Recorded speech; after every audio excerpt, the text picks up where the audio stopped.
Disturb हुआ, plan कुछ और था लेकिन उसमें कुछ और चीज़ों का एडिशन हो गया, इस कारण से संभव नहीं हो पाया समय पर पहुंचना। विशेष तौर से आज मेरी ओर से तो यही विषय था कि कल हमारे यशस्वी प्रधानमंत्री जी का हिमाचल प्रदेश में चुनाव प्रचार के सिलसिले में पहला कार्यक्रम है। ये पहला कार्यक्रम सुंदरनगर में हमने रखा है और मैं देवभूमि हिमाचल प्रदेश में आदरणीय प्रधानमंत्री जी का विधानसभा के चुनाव के सिलसिले में हम सबको शुभकामनाएं और आशीर्वाद देने के लिए यहाँ पधारे हैं, उनका अभिनंदन करता हूँ। सुंदरनगर के कार्यक्रम के बाद उनका कार्यक्रम सोलन जिले का भी है। मित्रों, जैसे जैसे ये चुनाव का प्रचार तेजी से आगे बढ़ रहा है,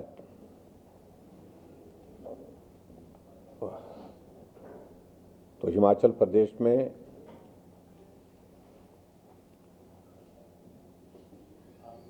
भारतीय जनता पार्टी, एक तरह से मैं इसको कह सकता हूं, जहां कैंपेन की बात आती है उसमें कांग्रेस की तुलना में बहुत बड़ी बढ़त के साथ आगे बढ़ रही है। हमारे पास नेतृत्व है प्रदेश स्तर पर, हमारे पास नेतृत्व है राष्ट्रीय स्तर पर, और पूरा राष्ट्रीय नेतृत्व अपना समय दे करके हिमाचल प्रदेश में हमारी इस चुनाव की कैंपेन को बल दे रही है, ताकत दे रही है, आगे बढ़ा रही है। उसके लिए मैं केंद्रीय नेतृत्व का आभार व्यक्त करता हूं, विशेष तौर से हमारे पार्टी के सम्मानीय राष्ट्रीय अध्यक्ष जगत प्रकाश नड्डा जी का।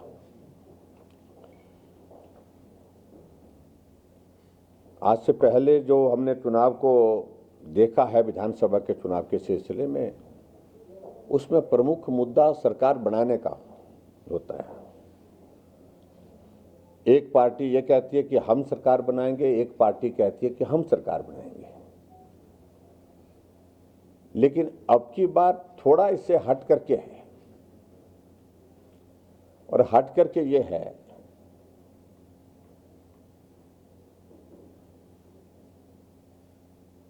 जो नारा आज लोगों के जहन में, दिल दिमाग में चढ़ा है, वो नारा हट करके है, वो ये है कि अब की बार रिवाज बदलेंगे।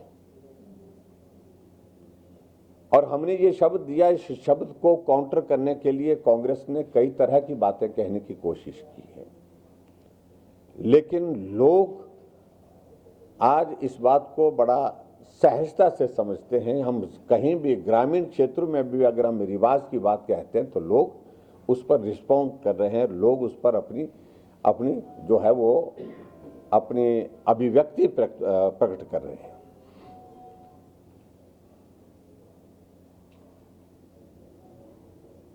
और मुझे इस बात को लेकर के भी खुशी है कि रिस्पॉन्स जो है वो जमीन से, यानी कि लोगों के बीच में से इस बार के इस चुनाव अभियान में विशेष तौर से इस नारे पर, जिसका मैंने जिक्र किया, रिवाज बदलेंगे, इस पर आ रहा है। और लोगों को ये बहुत कन्विंसिंग लग रहा है। और उसकी वजह यह है कि पूरे देश भर में जिन जिन राज्यों में चुनाव हुए, अधिकांश राज्य नरेंद्र भाई मोदी जी के नेतृत्व में मजबूती देते हुए, उनको ताकत देते हुए आगे बढ़ करके सहयोग के लिए बढ़े हैं। अभी हाल ही में जिन 5 राज्यों में चुनाव हुए, एक पंजाब को छोड़ करके 4 राज्यों में यही हुआ है। यानी कि भारतीय जनता पार्टी की सरकार बनाना, नरेंद्र मोदी जी को ताकत देना, डबल इंजन की सरकार, ये कॉन्सेप्ट नीचे तक पर्कुलेट हो गया। आज ग्रामीण क्षेत्रों में भी जो कम पढ़ा लिखा आदमी है, उसको भी समझ में आसानी से आ रहा है, सहजता से आ रहा है कि डबल इंजन का सरकार का अभिप्राय क्या है। और जहां तक हिमाचल प्रदेश की बात आती है, हिमाचल को नरेंद्र भाई मोदी जी ने अपना घर बताया है। हिमाचल मेरा अपना घर है, अपनापन जहां मिलता है, अपनेपन के साथ साथ में लोगों से स्नेह मिलता है, सहयोग मिलता है, ये भाव प्रधानमंत्री जी के हैं। और ये सिर्फ कहने में नहीं, मैं आपको कह रहा हूं कि ये कहने से ज्यादा उनके व्यवहार में है। अगर बिलासपुर में ऑल इंडिया मेडिकल इंस्टीट्यूट के इनॉग्रेशन के लिए आए तो बिलासपुर से सीधे कुल्लू में दशहरे में जाकर के वहां ढालपुर के मैदान में रघुनाथ जी के रथ तक पहुंचने की जिद करना, सुरक्षा के अधिकारियों का मना करने के बावजूद भी, और उसके साथ साथ में रथ मैदान में 15 मिनट तक हाथ जोड़ करके, आंखें बंद करके देवी देवताओं को नमन करना, एक मुद्रा में खड़े होकर के, तो हिमाचल प्रदेश की देवभूमि की देवी देवताओं का सम्मान, देव संस्कृति का सम्मान किया है। ये सहज बात नहीं है, सरल बात नहीं है कि प्रधानमंत्री जी आए और प्रधानमंत्री जी ने वहां पर वो घूमने के लिए चले गए। घूमने का विषय नहीं है, हमने देवी देवता की, हमारी जो देव संस्कृति हिमाचल की, उसका सम्मान किया है। और आज से पहले इस परिस्थिति को शायद ही कोई प्रधानमंत्री इतनी गहराई से समझ पाया हो और गहराई से इसका सम्मान करने की दिशा में इस प्रकार का व्यवहार कर पाया हो। इसलिए मित्रों, बड़ी सीधी सी बात है, हिमाचल प्रधानमंत्री जी के साथ चलना चाहता है। ये आवाज नीचे से आ रही है, नीचे से यानी कि जमीन से आ रही है, लोगों के बीच में से आ रही है। ये सबसे बड़ी प्रसन्नता का विषय है। और दूसरी बात, अब यही नहीं, हमारे प्रधानमंत्री जी अगर केदारनाथ जाते हैं तो केदारनाथ में वे, आपने देखा होगा, दर्शन के लिए पहुंचते हैं तो सिर में हिमाचल की टोपी और ऊपर से हमारा हिमाचल का गद्दी का चोला और कमर में कुल्लू का जो मफलर, जो हमारी पहाड़ी भाषा में तो उसको गाची बोलते हैं, गाची, आप पता नहीं कितना समझते हैं उसको, जैसे बांधते हैं ना, जब कोई आदमी हमारे कहीं चढ़ाई पर चढ़ना हो, कोई बड़ा बोझ उठाना हो तो उसके लिए क्या होता है भी, कमर कस करके, जिसको हम बोलते हैं ना कमर कस के, उसको गाची बांधते हैं उसको, तो उसकी गाची पहनी हुई थी और ऐसे पाँव में पूले। ये क्या संदेश देता आखिरकार? एक एक चीज जो हिमाचल के हमारे ट्रेडिशन से जुड़ी हुई है, उन चीजों के प्रति सम्मान व्यक्त करना। प्रधानमंत्री जी तो जैकेट भी पहन सकते थे अमेरिका की या पूरी मल्टीनेशनल कंपनी के सूट पहन सकते थे, ये कर सकते थे, कुछ भी पहन सकते थे सर्दी के मौसम में, लेकिन उन्होंने पहना क्या? हमारा गद्दी का चोला। तो ये सारी चीजें रिफ्लेक्ट करती है हिमाचल के साथ उनका कनेक्ट, एक कनेक्ट जिसको लाइवली जिसको बोलते हैं हम, वो तरह का कनेक्ट है। ये हमारे लिए प्रसन्नता का विषय है। बाकी सारे मुद्दों को लेकर के मैं समझता हूं उसमें बहुत विस्तार से बात करने की जरूरत नहीं है। मुद्दे धीरे धीरे आ रहे हैं। मैं आप सबके बीच में आज के इसमें तो मैं यही कहना चाहूँगा, हिमाचल की ज़रूरत डबल इंजन की सरकार, हिमाचल की ज़रूरत नरेंद्र भाई मोदी जी को ताकत देना, मजबूत देना, क्योंकि जब उन्होंने अपना घर बताया है हिमाचल को, तो ये हमारा नैतिक दायित्व बनता है कि हम नरेंद्र भाई मोदी जी के साथ चट्टान की तरह खड़े हैं। ये भाव लोगों के मन से व्यक्त हुआ है और लोग इसमें आगे बढ़ कर के सहयोग दे रहे हैं। और दूसरी तरफ से जो कैंपेन हिमाचल प्रदेश में चली है, उस कैंपेन में हम इस बात को देख रहे हैं, कांग्रेस इस सही मायने में कह रहा हूं मैं कि मुद्दा विहीन है। जिन मुद्दों को उठाने की वो कोशिश कर रही है, मैं उनकी क्लैरिफिकेशन देने की आवश्यकता नहीं महसूस करता। गारंटी की अगर वो बात कह रहे हैं, उस गारंटी के सिलसिले में मुझे सिर्फ इतना ही कहना था। उनने कहा तो 2012 के चुनाव में तो उनने गारंटी इस बात की दी थी कि हिमाचल प्रदेश में हर घर से एक सरकारी नौकरी देंगे। क्या हुआ उस गारंटी का? कोई जवाब है?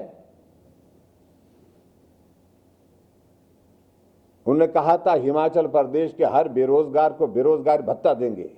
क्या बेरोजगारी भत्ता दिया है क्या? ये भी गारंटी थी उनकी। उन्होंने कहा था महंगाई को उस वक्त कहा था, महंगाई को रोकेंगे, बेरोजगारी को खत्म करेंगे, बहुत सारी बातें उन्होंने कही थी। लेकिन ये कांग्रेस का एक तरीका है, जैसे चुनाव आता है तो इस तरह का माहौल खड़ा करने की कोशिशें होती है, जिसमें से अपना हित निकालने की कोशिश रहेगी उनकी, उनका लाभ हो, उनको लाभ पहुंचे किसी न किसी तरह से, राजनीतिक दृष्टि से, इस तरह से वो करने की कोशिश कर रहे हैं।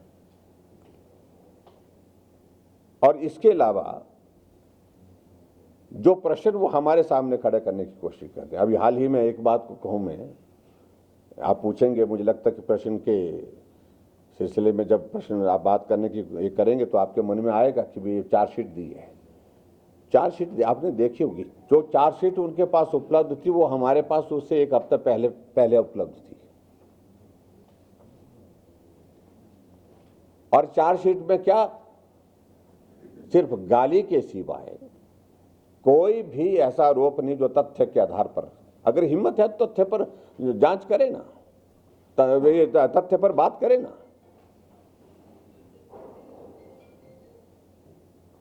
इससे ज्यादा भी कुछ नहीं, हम उस चार्जशीट को हम कूड़ेदान में डालते, उसका कोई अर्थ नहीं, कोई महत्व नहीं। और मैंने जब जर्नलिस्ट से भी पूछा, बोलता हमने ना उसको पढ़ा, ना पढ़ने की जरूरत है, उसमें कोई भी तारतम्य नहीं है बोलते। हमने लोगों से पूछा, किसी ने भी गंभीरता से उसको नहीं लिया, क्योंकि उनको मालूम है, सबको मालूम है कि चुनाव के दिनों में आरोप लगाने थे, आरोप लगाए। और एक बात और दिलचस्प, मैं हिमाचल प्रदेश में 68 के 68 विधानसभा क्षेत्र में जो हमारा 75 ईयर्स के जो इवेंट्स हुए हमारे, पर्टिकुलरली जो प्रगतिशील हिमाचल प्रदेश के 75 वर्ष, उस पर अगर मैं बात कहूँ, उसमें भी बात जब हिमाचल, तो उस वक्त भी हमको सुनने के, मैं बड़ा कैजुअली लेता था, सुनता था बात को, लोग बोलते थे कि हाँ, जो चुनाव लड़ने वाले हैं कांग्रेस के नेता, वो कह रहे हैं कि मैं मुख्यमंत्री बनने वाला हूं। हम अगले विधानसभा क्षेत्र में कहा, जो पहुंचे तो वहां भी कहा, ये भी सुनने को मिला। अगले जिले में गए तो वहां पर भी सुनने को मिला। अब चुनाव के प्रचार के अभियान में जब चले हैं तो ये एक नहीं तो मैं कम से कम 6-7 जगह जिन विधानसभा क्षेत्रों में जाकर के आए हूं, तो वहां पर ये एक नया तरीका निकाला है। और उनमें से मैं आपको कहूँ, एक मित्र हमको मिल ही गया, मैंने कहा यार आपका भी नाम चला है ये मुख्यमंत्री बनने के लिए, तो उन्होंने कहा भाई साहब बोलते हो तो तब आएंगे जब तभी होगा। लेकिन मैंने कहा सुना है ऐसा, आप मंच पर से कहला रहे हैं लोगों को। मंच पर जो बोलने वाला होता है, क्या बोलते हैं, जो कोऑर्डिनेट करने के लिए, जो मंच संचालन करने वाला, उसको पर्ची पकड़ा दी थी, आपने मेरे भाषण से पहले ये बोलना कि अब आपके सामने भावी मुख्यमंत्री जो है अपनी बात रखने के लिए आ रहे हैं, हमारा मार्गदर्शन करने के लिए आ रहे हैं। तो ऐसे करते करते 7-8 मुख्यमंत्री इनके बन गए हैं अभी तक। और मुझे लगता है कि चुनाव का दौर आगे जब पूरा होने की दिशा में आएगा तो और ये संख्या और भी बढ़ सकती है अभी। और उस दृष्टि से हमारे मंडी के भी एक हैं, मैं किसी के बारे में व्यक्तिगत टिप्पणी करना उचित नहीं समझता हूं, लेकिन मैं इतना जरूर कह रहा हूं कि बहुत बड़ी गलतफहमी के शिकार है, कहीं गिनती में नहीं है। और मैं सिर्फ इतना कह रहा हूं, हिमाचल प्रदेश में हमारी पार्टी एकजुट होकर के काम कर रही है। हाँ, चुनाव के दौरान कुछ बातों को लेकर के पार्टी में थोड़ा होता है, जिस पार्टी की आने की संभावना ज़्यादा होती है तो उसके लिए स्वाभाविक रूप से टिकट मांगने वालों की भी ज़्यादा सूची हो जाती है, लंबा हो जाता है। तो उसमें कुछ जगह ऐसी स्थिति आई है, तो हम उम्मीद करते हैं, कुछ लोगों ने नाम वापस भी ले लिया है, कुछ लोगों ने नाम वापस जिन्होंने नहीं लिया है वो आने वाले समय में धीरे धीरे जब चुनाव अभियान में देखेंगे हम पिछड़ रहे हैं, तो वो भी मुझे लगता है कि वो भी पार्टी में सहयोग देने का मन बनाएंगे, ऐसा मैं उम्मीद करता हूं। बाकी आज की इस वार्ता में तो सिर्फ आप सबसे मुलाकात का विषय ज़्यादा था और मैं क्षमा चाहूँगा, मुझे देर से पहुँचना हुआ। और कल के कार्यक्रम के लिए आप सादर आमंत्रित हैं प्रधानमंत्री जी के, ये मैं आप सबके बीच में कहना चाहता हूँ। और जी जी सिर्फ आपकी 5 साल में जो सरकार रही, सबसे बड़ी उपलब्धि और साथ ही सबसे बड़ा फेलियर जो आप करना चाहते थे नहीं कर पाए? देखिए, फेलियर तो हम नहीं बोलेंगे, कोई फेलियर किसी इसमें रहा वो तो आप लोग एसेस करेंगे, आप वो सारी चीज़ को एक करेंगे। या कोई चीज आप लेकिन करना चाहते थे नहीं कर लेकिन इतना मैं जरूर कहना हूँ कि इन 5 साल के कार्यकाल में सबसे बड़ी बात है कि जो रिदम हमको काम करने के लिए चाहिए था वो कोविड के कारण डिस्टर्ब हुआ, वो सबसे बड़ी बाधा थी, जिसके कारण हमारा समय भी ज़ाय हुआ, हमारे रिसोर्सेज भी उसमें ज़ाय हुए। इसमें दोहरा ज़ाय तो नहीं बोल सकते कि यानी कि रिसोर्सेज जो हमारे जो है उसमें एग्जॉस्ट हुए, पर्टिकुलरली क्योंकि कोविड एक प्रायोरिटी बन गई। जिंदगी लोगों की सबसे बड़ी कीमती है और उसके लिए बचाने के लिए हमको हमारे समय भी लगा और उसमें साधन भी लगे। जहाँ तक उपलब्धि की दृष्टि से मैं कह सकता हूँ कि हिमाचल प्रदेश में हम एक चीज़ को लेकर के कन्फाइन नहीं हो सकते हैं भाई। हमने नए इनिशिएटिव के साथ काम किया, मेरा सिर्फ एक ही चीज़ को लेकर के हमने गरीब के करीब रह करके काम किया है। जितनी भी योजना है वो गरीब के करीब है। सर, आज कांगड़ा के रैली में प्रियंका गांधी ने एक बड़ा घोषणा की है कि कांग्रेस की केंद्र में सत्ता आएगी तो अग्निपथ योजना जो है रद्द किया जाएगा। अच्छा, देखिए ऐसा है कि मुझे इस बात को लेकर के बहुत ज़्यादा कुछ कहना नहीं है। सत्ता आएगी कब, आएगी कैसे? यहाँ चुनाव लगे हैं, गुजरात में लगे हैं, हिमाचल में लगे हैं, इनके नेता जो है वो यात्रा पर निकले हुए हैं, जबकि किसी भी राजनीतिक दल के जो प्रमुख नेता होते हैं जब चुनाव किसी राज्य में होता है तो वो एक शीर्ष प्राथमिकता होती है। सारा काम स्थगित करके चुनाव की कैंपेन में पार्टी को जिताने के लिए लगते हैं। और मुझे मालूम नहीं है कि ये योजनाबद्ध तरीके से भेज दिए गए हैं कि भाई आप जाओ ताकि हम पर थोड़ा रहम करो आएंगे तो और ज़्यादा नुकसान होगा। कांग्रेस में ऐसी भी तो एक सोच के लोग हैं, ये भी तो सच्चाई है। तो इसलिए बहुत सारी चीज़ों को लेकर के मैं आप सबके बीच में ज़्यादा नहीं कहना चाह रहा हूँ इन मुद्दों को लेकर के, लेकिन इतना ज़रूर कह रहा हूँ कि हिमाचल प्रदेश में अब की बार जो रिवाज का एक मुद्दा आया है कि रिवाज बदलेंगे, ये दिल दिमाग पर नीचे तक अब लोगों के इसमें जा रहा है और इसकी हम उम्मीद करते हैं कि इसमें हम निश्चित रूप से सफल भी होंगे। सर, आपको लगता है कि इस बार जो दृष्टि पत्र है उसको जारी करने में काफी ज्यादा देरी हो गई है? नहीं तो अरे भाई, विजन डॉक्यूमेंट चुनाव के अंतिम दिन पोलिंग होने से 3 दिन पहले भी होता है जारी। हमारा विजन डॉक्यूमेंट है, हमारा घोषणा पत्र नहीं है। विजन डॉक्यूमेंट और घोषणा पत्र में अंतर होता है। विजन डॉक्यूमेंट है कि हमारी जो है वो हम किस डायरेक्शन में चलेंगे, हमारा विजन क्या है, उस दिशा में चलेंगे। और हमारा कमिटमेंट जो है वो घोषणा जो है वो उससे हट करके होती है। जल्दी आ जाएगा, मुझे लगता है कि 2-3 दिन के अंदर, क्योंकि पीएम साहब की रैली आ गई और उस सारी चीज़ को लेकर के सब लोग व्यस्त हो गए और कुछ चीज़ों को लेकर के अभी थोड़ा विचार चल रहा था। उन बातों को लेकर के हम आने वाले समय में करेंगे।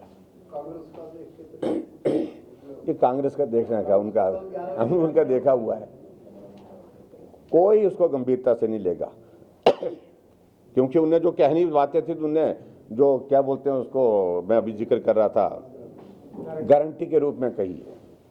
लेकिन जिनको गारंटी वो दे रहे हैं जिनकी अपनी गारंटी नहीं अभी तक है। तो मैं उसमें सिर्फ इतना ही कहना चाह रहा हूँ, कांग्रेस के लोग जो कर रहे हैं वो करें, कोई उसको सीरियसली नहीं लेता। इसलिए नहीं लेता क्योंकि उनने आज तक कोई कमिटमेंट की हो और उसको बात पूरा किया हो, ये हुआ ही नहीं है।